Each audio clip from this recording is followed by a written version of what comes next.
Hello and welcome to Mergers and Acquisitions, a podcast series run by the Society for Economic Anthropology. Today, I'm really excited to be in conversation with Dr. Caroline Schuster. Dr. Schuster is an associate professor at the School of Archaeology and Anthropology, as well as co-director of the Australian National Centre for Latin American Studies at the Australian National University. Dr. Schuster's research interests include value theory, credit and debt, development policy in NGOs, finance and climate change, gender, kinship, with a regional focus on Latin America. Her first book is titled Social Collateral, Women and Microfinance in Paraguay's Smuggling Economy, published by the University of California Press in 2015. The book is an ethnographic account of microcredit and collective indebtedness in Paraguay's triple frontier with Argentina and Brazil. Her forthcoming book is a graphic novel titled Forecasts, A Story of Weather and Finance at the Edge of Disaster, which is written along with graphic artists Enrique, Bernardou, and David Bueno. Dr. Schuster's work has been widely published in a number of journals, including Cultural Anthropology, American Ethnologist, Political and Legal Anthropology Review, and Development and Change, to name a few. So welcome to Mergers and Acquisitions, Caroline. Thank you, Tanya. Thanks for having me. Yeah, it's great to be with you. To start off, could you tell us a little bit about your research and how it relates to the anthropology of economic life, broadly conceived? That's a great question and a big one to start off. And I guess by way of answer, I should sort of start back at that moment that inspired me to write the first book, which was the microfinance craze of the kind of late 90s and early 2000s. And if we cast our mind back to that particular moment, I mean, it's completely bonkers that the Grameen Bank was awarded the Nobel Peace Prize, right, for getting a whole bunch of people into debt. And when we sort of think about that from the perspective now, kind of past the GFC and past financial crisis and collapse, the idea that debt and especially small scale subprime lending to vulnerable women in the global South merited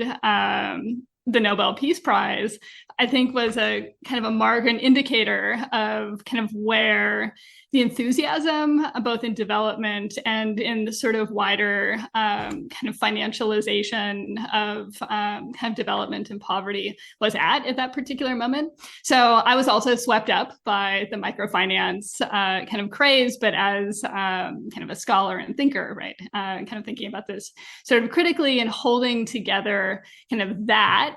and a parallel set of processes that were happening in the early 2000s, which was Latin American debt crises. So the kind of sovereign default of Argentina in the early 2000s, coming off the last decade of the 90s, and really kind of being sort of puzzled by those different forms of collective indebtedness and how they were valued kind of morally, socially, politically, kind of in the wider sort of world in that particular moment. And it just so happened that I did my doctoral research kind of right during the financial collapse. So I set off to go do field work in Paraguay in 2008, kind of as the global credit system was having a complete meltdown. So that, again, sort of inspired me to think about these different kind of forms of interdependency, from too big to fail banks in the United States to the kind of too small to fail collective credit kind of organizations that microfinance organizations were lending to, the committees of women entrepreneurs. So kind of broadly speaking, holding together those two kind of questions, economic and social interdependency across all of these different scales, has been something that I think that work has kind of followed over the last kind of many years. And then inspired again by this kind of great puzzle of why those particular forms of collective indebtedness were an absolute, craze in that particular moment. Great, that's fascinating. And I think that leads to my second question, which is about audience. As anthropologists, we engage with a range of audiences, including scholars, students, activists, policymakers, community members. I'm wondering in this work who you saw your audience to be or who you wanted your audience to be, both in your first book and in your ongoing work. Yeah, I should add that kind of interest in economic interdependency kind of stuck with me during this most recent research, which pivoted to look at kind of climate financing and how particularly kind of the risk of weather disasters has been kind of thought about as collective risk that needs to be addressed through insurance systems as the kind of best mechanism to manage climate mitigation. And then the forms of social interdependency that arise from those collective forms of risk management. So this is a kind of ongoing set of puzzles, and ones that, again, are sort of addressing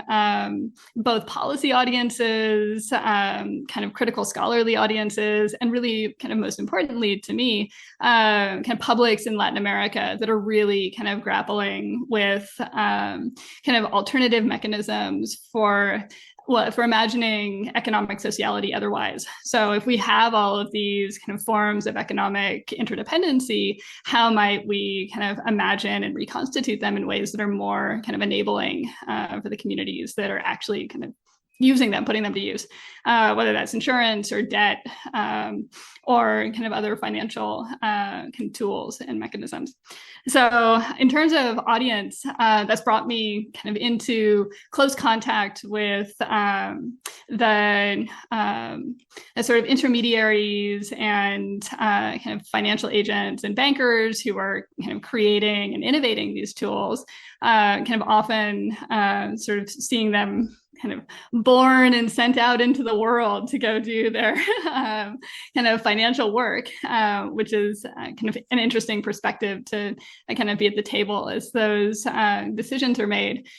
And then all the way up to kind of regulators in the Central Bank of Paraguay who are kind of really interested in kind of how these tools manifest kind of in communities that, for example, require consumer protection and intersect with kind of legal frameworks in, say, Paraguay in interesting ways. And then, of course, kind of thinking broadly about kind of publics in Latin America, which is one of the reasons why I decided that my second book was going to be this collaborative graphic ethnography that would be able to kind of harness some of the kind of long legacy of kind of graphic narration in Latin America that's produced by Latin American artists, and then also kind of speak more broadly to interested publics. So on the one hand, that's been really kind of cool in terms of being able to speak with policymakers and kind of think about kind of how anthropology and the insights that anthropology can bring to bear on economic sociality might translate, particularly in contexts that are over-reliant on quantitative metrics for kind of inequality, kind of measuring, kind of deepening inequality, even if these policymakers are really kind of concerned and interested in the social dimensions, their tools are pretty thin in terms of actually characterizing, understanding, and envisioning kind of alternatives if you're sort of relying on the same kind of set of tools to kind of see the social landscape. But on the other hand, sort of only talking to policymakers misses the kind of much wider and kind of interested reading publics who are kind of also grappling with these kind of really important social issues. So it might seem counterintuitive to write a comic book about weather derivatives, not the most charismatic protagonists in the scheme of things, but like trying to think about how we can kind of tell stories about finance that connect kind of with people and make some of the kind of more technical dimensions of kind of economic life understandable and relatable to kind of wider publics. So bridging that has been kind of a real trial, since when we think about impact, it's often about, writing policy reports and, kind of giving talks that will change the policy landscape. But it's been really cool to work particularly with a community of Paraguayan kind of activist artists who are kind of doing socially engaged work, to think about, okay, so like who else can we be talking to, and what sort of uptake might that have? Yeah, that's absolutely fascinating. I'm really excited to read the book. So just to pick up on one of the points you made, which is about reaching out to publics in Latin America through the graphic form, I'm wondering if you could expand on that point, especially in terms of making economic anthropology a little bit more relatable to larger audiences. Yeah, such a good question. And particularly for this podcast, which are sort of fellow travelers in economic anthropology and anthropology of finance, I expect are the kind of main listeners of mergers and acquisitions. And as we all know, kind of economic anthropology kind of tends to do most of its theory building using the God trick, the kind of view from 10,000 feet that is sort of explaining and theorizing kind of models and systems that often are kind of deterritorialized, and specifically, right? So the kind of hard work of capitalism to kind of extract these financial mechanisms from their local contexts is kind of one of the great kind of geniuses of the capitalist kind of logic. So, trying to tell a story that is actually sort of rooted in place and narrated by kind of real people kind of forced me to kind of push against that impulse that I often had in my kind of own work, which is to kind of do that sort of zoomed out and to geek out about the kind of internal workings of kind of some of these financial mechanisms, which for the kind of weather insurance project were, and I should kind of step back and explain a little bit about how these things work, are weather derivatives that are kind of contracts written on future weather conditions. So it's a type of insurance that kind of, rather than indemnifying farmers, for example, for the loss of their crops, which would involve an insurance adjuster kind of going out and counting, how many beans were lost kind of in this hailstorm, or like what the crop yields were for, sesame during this growing cycle. Instead, and this is a sort of techno-solutionism that often is kind of part of the financial innovation kind of space, using weather data and weather models, kind of now insurance companies are able to kind of write insurance contracts on the weather itself and kind of use the parameters that you would expect to make, say, sesame, which is the crop that I was kind of hanging out with, kind of live or perish, that would be the basis for the insurance. And the derivative would trigger based on particular kind of weather conditions rather than what's happening kind of observed kind of on the ground. So there's a lot to geek out with there in terms of the kind of logics of finance and the kind of value-making practices that have produced through this constellation of different actors, from insurance agents to development practitioners to meteorologists to agronomists to farmers themselves. All of these kind of different actors are kind of entangled with this particular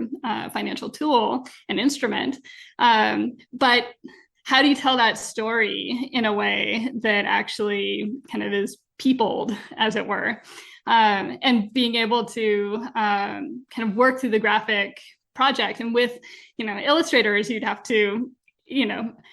have speech bubbles coming out of people's mouths. Like, someone has to say this, and they have to have a reason to say this, and it has to be, in a place at a time, kind of in a social context, in a landscape, kind of doing a thing. rather than the sort of disembodied voice of the anthropological narrator, which is kind of often kind of how particularly economic anthropology, our sort of genre conventions are organized.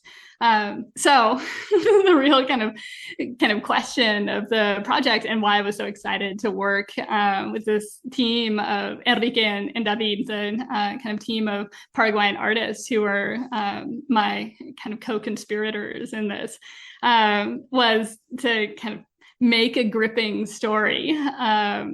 based on kind of field work and the insights that,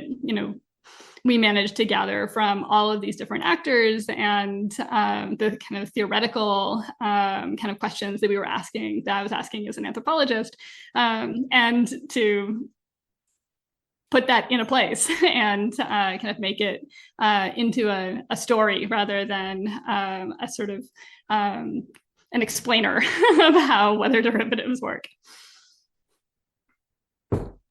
That's absolutely fascinating. And I can testify to it being a really gripping read as well. Excellent. Flattery will get you everywhere. It really is. And I'm excited for it to come out in the world. But just to go back a little bit to the process of doing this again, I'm wondering how your ethnographic research changed or your writing changed as you placed your work within this new genre, and how you collaborated with these graphic artists, and what were the similarities or differences from, say, your previous ethnographic work, which resulted in a monograph. Yeah, it was such an interesting process because the writing and the collaboration sort of took shape alongside kind of fieldwork, and the fieldwork itself was collaborative in the sense that I was working with Rocio Silvero, who is a kind of amazing feminist Paraguayan political sociologist who kind of worked with me kind of on the project. So we had some shared interests around like feminist movement politics and gender in Latin America. And it was sort of funny working with Rocio because so I'm from California. I grew up in the little town of Davis, which is home to one of the kind of big universities and a lot of cows. So, being a kind of country girl, grew up around horses, like was in the 4-H sheep project when I was a kid, was sort of much more at home in the rural communities where we were doing field work than Rocio, who actually grew up in Ciudad del Este, the tri-border area that was the site of my first field work. So she was a kind of committed urbanite and, feminist activist, and did not know her way around cows and sheep and pigs. So we were kind of a funny duo in the sense that like I could connect with farmers around kind of shared love of horses, and ended up getting sort of roped into these wildcat cowboy kind of bareback horse races at the end of the season. And so that was kind of really funny. And then Rocio had this kind of amazing, deep knowledge of kind of Paraguayan history and political history, as well as its intersection with rural politics and the agrarian movement, and particularly kind of women's campesino or kind of peasant movements in the region. So like that sort of collaboration really shaped the field work in the sense that the questions that emerged were really kind of driven by the sort of wider panorama of debates in Paraguay around kind of sociology and politics. And then adding another layer, which was the collaboration with the artists, Enrique and David, who both, they're both freelance artists, but who've worked really closely with investigative journalists in Paraguay to do sort of socially conscious kind of public journalism. And El Surtidor, which is this collective of journalists, publish kind of illustrated versions of kind of key kind of investigative news pieces. And they've both been sort of involved with that. So kind of together, this kind of team really is rooted in kind of current debates in Paraguay about kind of politics, economics, and history, particularly since the return to democracy in the 1990s. And that really shaped the whole kind of project in the sense that I was writing the script and kind of getting feedback from the artists while we were in the field. And of course, the sort of big part of this is that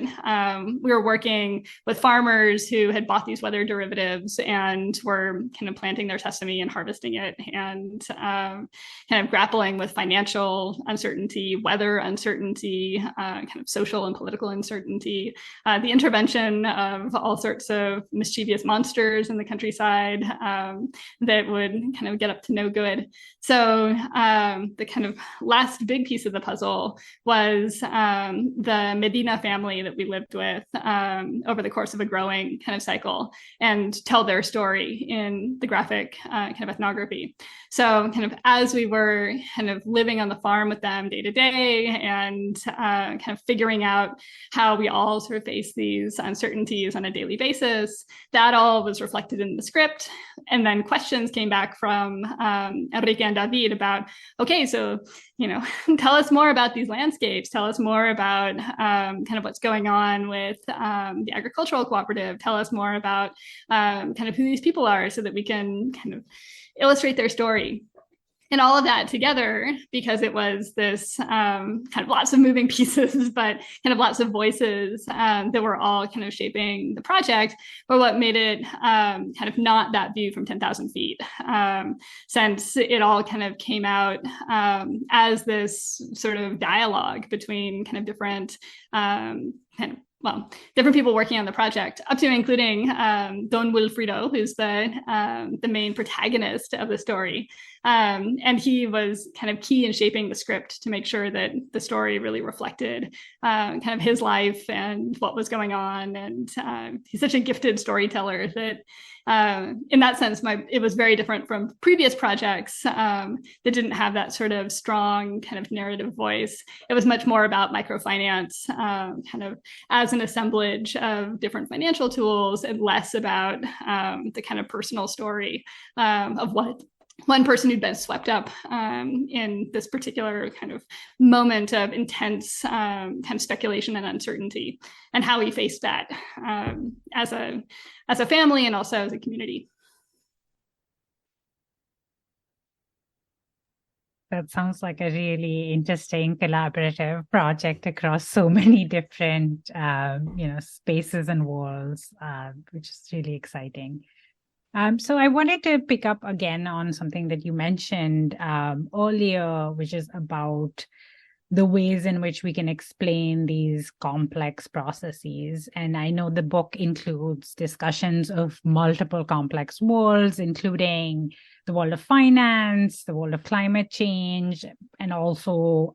very rich local mythology, as you mentioned, the mischievous monsters in the countryside. So I'm wondering how ethnography and comics helped you understand and narrate these different complex worlds in this book. I think ethnography at its best can hold those multiple perspectives together. And in this, I was really inspired by the GENS Collective and the Feminist Manifesto for the Study of Capitalism, which was kind of published on the Cultural Anthropology Field Sites blog in 2015, and then has been taken up and kind of thought with by economic anthropologists and kind of broadly. And one of the kind of key insights from the GENS was that kind of finance is generated through processes of capture and conversion of these various many different kind of social worlds.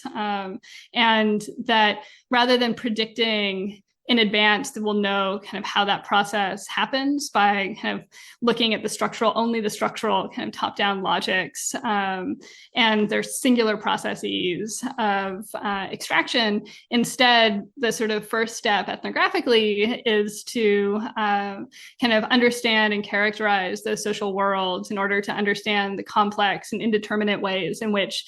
they may be captured, converted, and sometimes subvert those kind of processes as well. So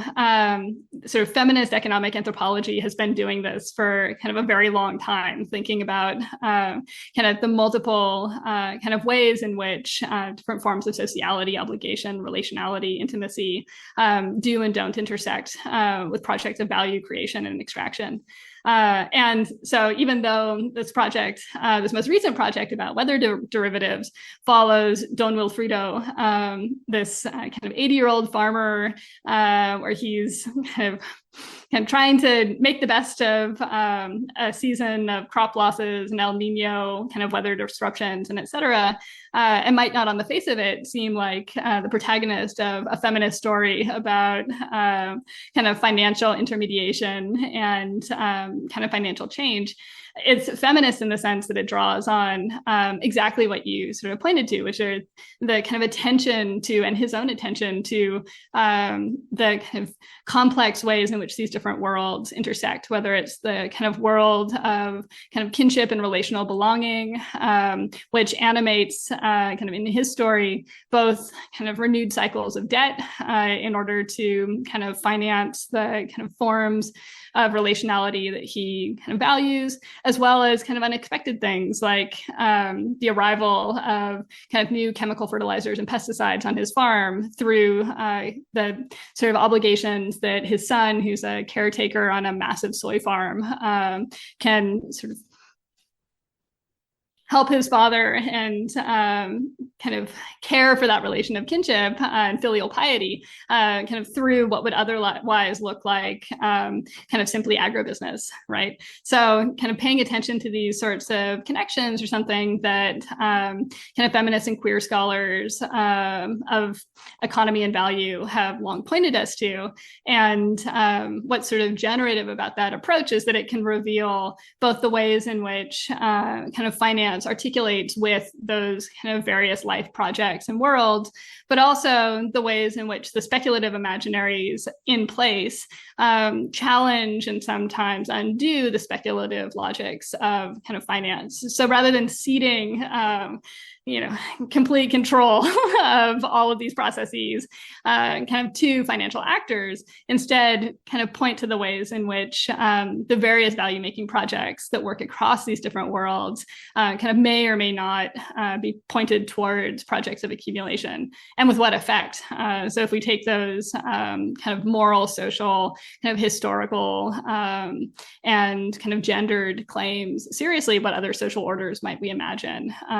that might not contribute directly to processes of extraction and kind of climate kind of wrecking, right? What sort of projects might kind of look like a more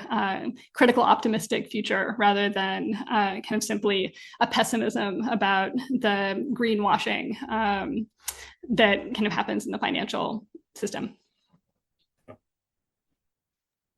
Yeah, that's great. And thank you so much for your amazing and like lucid explanation of feminist economic anthropology and how you draw from it in this work. It was a great, wonderful summary of it. So I want to get back to something that you just mentioned, which is about the role of the speculative. So without giving too much away, I think one of the really fascinating aspects of the book is its engagement with what you call ethnographic speculation. So for people who may not have heard this term or may be unfamiliar, could you explain what that is and why you deploy this narrative device in this book? Yeah, and it's okay to give away, so not a spoiler, since the kind of whole project was kind of organized around the kind of speculative kind of narrative mechanics of life in the northern Paraguayan kind of countryside, and all of the what ifs that kind of people themselves were kind of telling and or sort of grappling with, narrating, kind of organizing their kind of thinking around. And those what ifs kind of included everything from kind of what if that tree died because of this long-standing curse kind of from 50 years ago that was kind of about this witchcraft that created a environmental kind of catastrophe on our farm, to what if the El Nino Southern Oscillation ENSO atmospheric phenomenon recurs in 14 months, and we can protect our kind of portfolio using particular financial instruments of risk transfer in order to kind of maintain the economic stability and capitalization of our agricultural cooperative, and be able to kind of continue kind of lending to farmers. So those what ifs kind of happen at all sorts of different kind of scales, and were a common kind of mechanism to talk about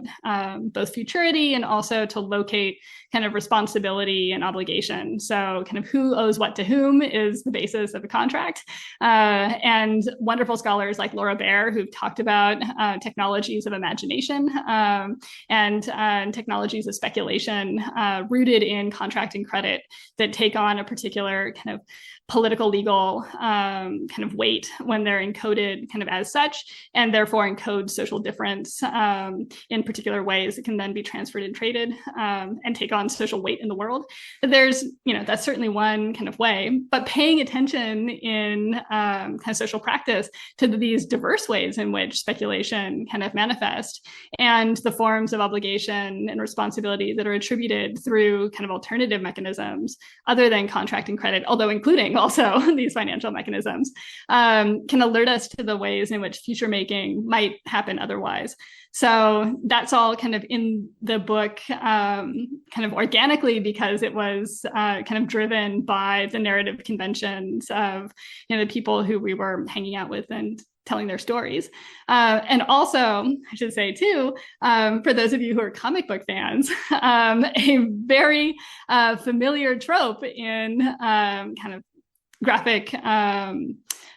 novels and sequential art kind of more broadly. So when we think about kind of going to the cinema and seeing the kind of Marvel cinematic universe with its kind of multiverse sensibility, these sort of alternative timelines, and the idea that there's kind of multiple simultaneous ontologies that coexist and intersect kind of in particular ways is something that sequential art does really, really well, because it can hold together these different timelines kind of visually and narratively in ways that the genre has really kind of experimented with. So holding together those different kind of experimental impulses, the experimental impulse of Paraguayan financial actors who themselves are kind of thinking about kind of alternative, speculative kind of endings to various stories, and different kind of mechanisms for making those eventuate, to scenario planning within the financial system, which is one of the kind of key ways in which the insurance industry kind of manages risk for itself and forecloses particular unprofitable futures in order to kind of ensure continued profitability, to the impulse within kind of graphic novels and graphic kind of narrative conventions kind of broadly to think about a multiverse kind of world, and how do you sort of hold those different stories together and kind of think about their kind of future unfolding. Right, that's such an interesting intersection of the different speculative modes. You would never think Marvel and insurance brokers would live in the same conceptual frame, but and actually, yet, I should say that DC is actually the worst offender in terms of the kind of multiverse conventions. So the kind of when Batman went rogue, as it were, and the narrative continuity of some of those key franchises were no longer viable. They're like, that's it, fine, we'll just have multiple worlds, and that'll make it all easier. So the fact that and insurance brokers can sort of, you can hold these together and think about kind of speculation and world building and a multiverse, an ethnographic multiverse together, I think is really kind of also interesting to think of across genres and how might the different kind of narrative conventions and speculative imaginaries in these different forms of storytelling, because finance obviously is also a form of storytelling about the future. How do those actually intersect? It's something that might not seem intuitive, but So finally, I want to ask you a little bit of a question that relates to your work, but also the podcast series in general. So the title of this podcast series is Economic Anthropology Otherwise. So it would be great to hear your thoughts on what this means to you and what role you see for graphic narrative within this more engaged and public-facing economic anthropology. Yeah, and I think it's such a kind of cool subtitle for the podcast because kind of thinking about economic life otherwise is something that anthropology has done kind of so effectively from kind of its first sort of engagement with kind of value production and economic life kind of broadly conceived. So it's been a kind of a key insight from the subdiscipline that there's sort of alternative mechanisms for organizing and producing value, and that anthropologists can and should be kind of attentive to that in order to kind of imagine alternative effects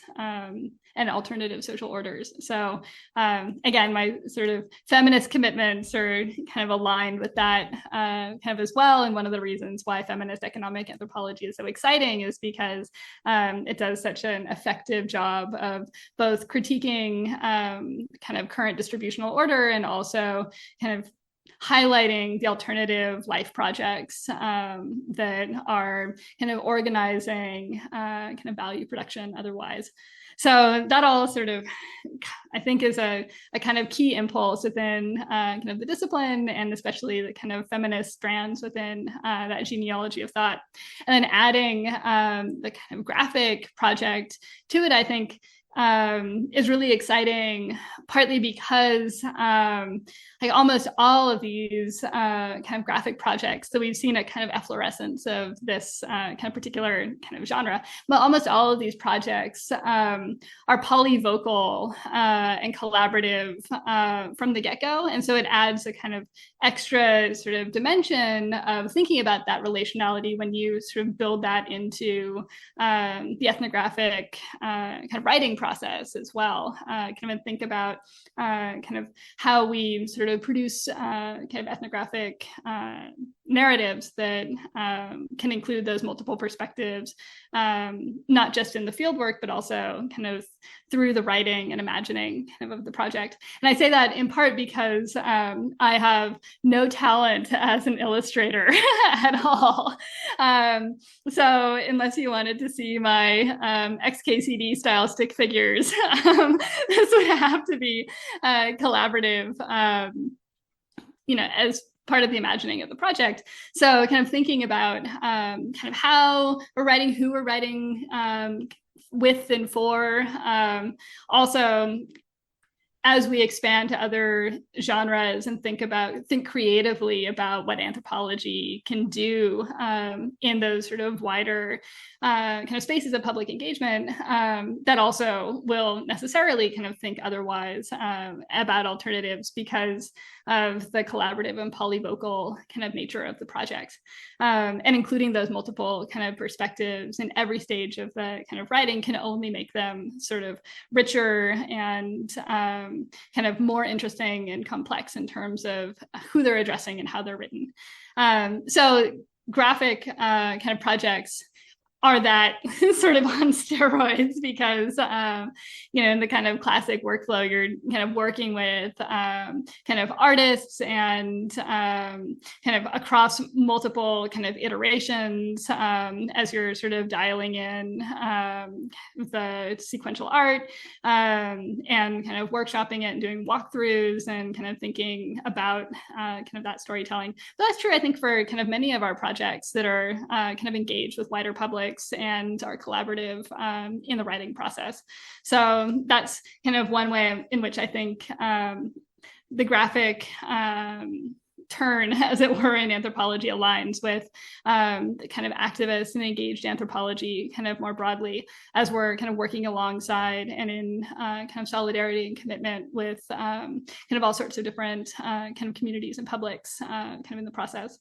And up until this point, it often can seem, especially in anthropology of finance, that our kind of biggest collaborators are kind of in that space. So kind of economists, kind of bankers, kind of people in the financial system, which I should also add is super generative. So on the one hand, it's really cool to kind of work with artists and with kind of farmers like Don Wilfrido to kind of tell a different type of story about weather derivatives than kind of what might show up in the Financial Times. At the same time, scholars like Gustav Peebles and Julia Eliachar have been kind of thinking really creatively about, okay, so what would it mean to work kind of with economists around a sort of shared set of kind of concerns about social and economic inequality, and use our different toolkits to kind of tell stories and to kind of theorize and re-theorize what those economic processes might look like. So on the one hand, the graphic turn, very exciting. On the other hand, I've been working with kind of that kind of mob, Gustav and company, to think about the kind of ways in which we might also kind of bring anthropology more closely into alignment with kind of other publics, including kind of heterodox economists and policymakers that can also use our insights in ways that could be kind of productive. So in terms of thinking about alternatives, one thing that I think is really exciting is the kind of diversity of ways in which economic anthropologists kind of right now are kind of mobilizing the theoretical paradigms around kind of value and its sociality to kind of do this different work across scales, everything from kind of engagement with community all the way up to kind of co-publishing with economists to kind of rethink some of the orthodoxies that are ingrained in both of our kind of different disciplines. And really excited to see what mergers and acquisitions can do with kind of all of those different alternatives. Thank you so much. That's amazing. And I'm really excited for this new work also to come out as well. That's a great group of people. Yeah, I should say that the sort of wider title of that project is The Price of Wealth. And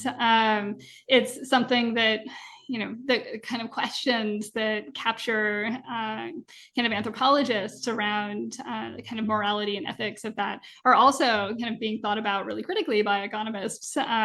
well, certain economists, and finding some kind of shared vocabulary is something that's really kind of exciting. Great. Thank you so much. This has been such a fascinating conversation. I really, truly never imagined that we could discuss feminist economic anthropology, anthropology of finance, and the Marvel Cinematic Universe in the space of 1 hour, and you've managed to do that. So I'm really excited for the book to come out as well. Thank you, Tanya.